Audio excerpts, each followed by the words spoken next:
អត់មានទេទៅអីឲ្យផ្ញើលុយមកមុនអីណាបង Anh cứ tao đừng thử ở đó chơi xe đã គេថាគេបោកដឹងបើសុកគេខលមកប្រាប់ថាយើងបានមាសបានអីចឹងហ្នឹងអូនចាអូនក៏ប៉ុន្តែ សួស្តីបងប្អូនទាំងគ្នាថ្ងៃនេះខ្ញុំនឹងនាំបងប្អូនទាំងគ្នាទៅជួបជាមួយនឹងអតិថិជនដែលគាត់បានមានសំណាងឈ្នះជាមួយនឹងមាសមួយជីពីសាប៊ូកូនក្មេងម៉ាក់ក្លិនរបស់យើងកាលពីថ្ងៃដែលយើងបានដាក់ event នៅកោះពេជ្ររយៈពេល3ថ្ងៃផងដែរអញ្ចឹងឥឡូវកុំខាត់ពេលយូរយើងទៅជួបជាមួយនឹងបងស្រីទាំងអស់គ្នាជំរាបសួរបង ចាជំរាបសួរអូន ចាបងចង់សួរបងខ្លះដែរបងដោយសារតែខ្ញុំមានអារម្មណ៍ថាខ្ញុំរំភើបជំនួសបងដោយសារតែបងមានសំណាងបានឈ្នះមាសមួយជីពីសាប៊ូកូនក្មេងម៉ាក់ក្លិនផងដែរចាអញ្ចឹងជាដំបូងសូមឲ្យបងជួយណែនាំឈ្មោះជាមួយនឹងអាស័យដ្ឋានបច្ចុប្បន្នដែលបងរស់នៅតិចចាបងចាជំរាបសួរបងប្អូនទាំងអស់គ្នា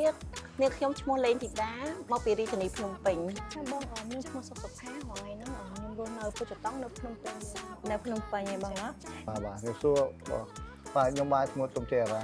bà nhóm ma vì đến đến công bình ចាចាបងតាបងធ្វើការតែងយ៉ាងម៉េចដែលបងបានមានសំណាងឈ្នះជាមួយនឹងមាសមួយជីពីខាងសាប៊ូកូនក្មេងម៉ាក់ក្លិនដែរបង ចាអូននាងខ្ញុំទិញសាប៊ូលាងដបហើយនឹងសាប៊ូកក់សក់ដុសខ្លួនសម្រាប់ baby នឹងមួយឈុតហើយខាងក្រុមការងារក៏គាត់ឲ្យស្លឹកឆ្នោតមកហើយអញ្ចឹងទៅខ្ញុំក៏ពេញឈ្មោះពេញអីខ្លួនឯងអញ្ចឹងទៅប៉ុន្តែដោយសារកូនយើងផងអីផងអញ្ចឹងទៅខាងក្រុមការងារគាត់ក៏ថាបងចាំខ្ញុំជួយដាក់ឲ្យបងដោយសារឃើញអូនគាត់ធំហោរឿងអីអញ្ចឹងអូន ចា bà pe nó nhóm từ mơ cái tăng con nó có bệt event đó từ ngày TP rồi của xa nhóm hay cô nhóm đấy ចា tới tới là khi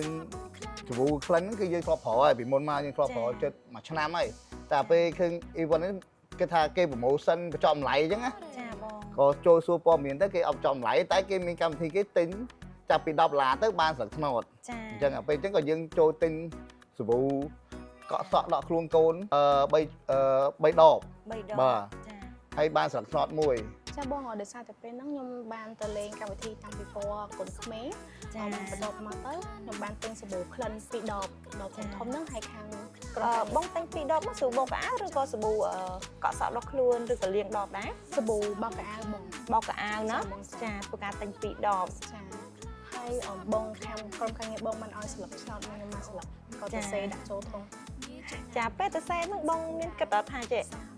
នឹងមានសំណាងឈ្នះមាសមួយជីអត់ អត់ក៏ទេបងដោយសារតែចេះដាក់សងសំណាងលេងទៅព្រោះជាទូទៅដែរត្រូវអី អូយើងអត់ដែលបានត្រូវអីសោះហ្មង អត់ដែរ លើកទី1ហ្នឹងណាលើកទី1ហើយបានរង្វាន់ធំទៀតណាចា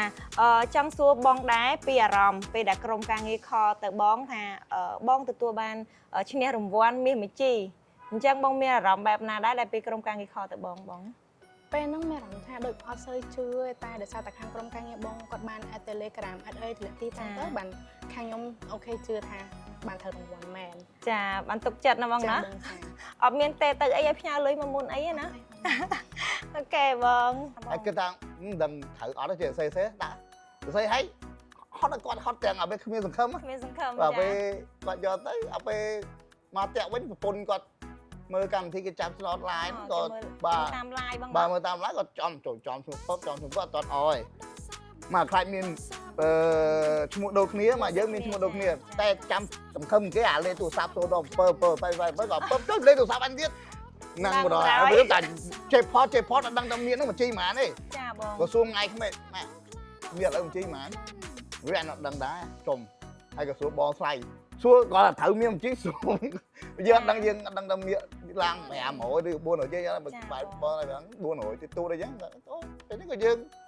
ôi một con chạy to mà phê nào phải ta trong cái thử ấy chúng bạn có thể ta chạm mơ cái chạy to tam hồi tập bên ចាបង ចាអូនអារម្មណ៍ពេលហ្នឹងអផងហើយក៏នេះដែរមានអារម្មណ៍មួយទៀតគាត់ថាគេបោកដឹងបើសុកគេខលមកប្រាប់ថាយើងបានមាសបានអីចឹងហ្នឹងអូនចាអូនក៏ប៉ុន្តែខាងក្រុមការងារគាត់ថាអត់ទេបងទិញសាប៊ូអញ្ចឹងទៅបងនឹកឃើញថាអូបងបានទិញសាប៊ូហ្នឹងមែនហើយអារម្មណ៍មួយទៀតអូខេជុំមាសពងឡើងថ្លៃហ្មង បងឡើងថ្លៃ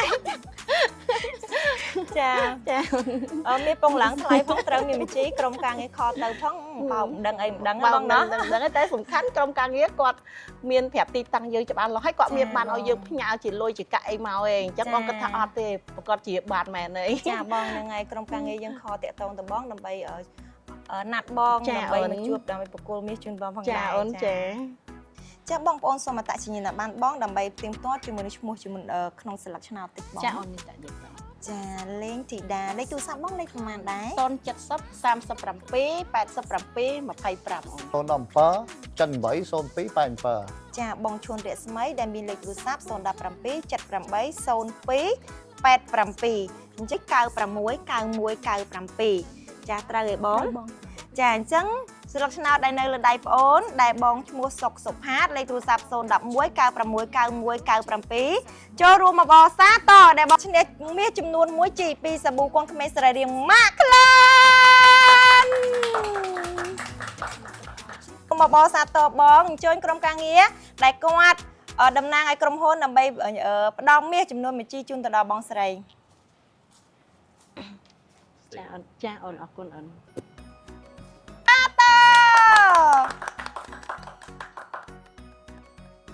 ម៉ាក់ក្លានចូលរួមអសាត